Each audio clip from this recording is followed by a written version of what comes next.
میگن رجب علی خیاط یه مستاجر داشت، این ماهی 15,000 میداد به رجب علی خیاط.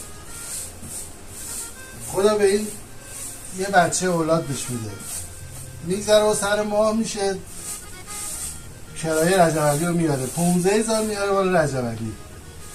میگه آقا بابا جون اومدم کرایه رو بدم، 15,000 رو میده و رجب علی 5,000 پسش میده. میگه بابا من 15,000 میدادم. میگه بابا تازگی خدا یه بچه بهت داده، خرجت زیاد شده، از این دفعه دیگه ماهی 5,000 1 تومن بده. دیگه اون 5,000 رو نمیخواد بدی. همین رجب علی رو الان سر قبرش هر دعایی بکنی دعات مستجاب میشه. خب حالا میخوام ببینم اینایی که خونه دارن واقعا با مستاجراش اینجور تا میکنن.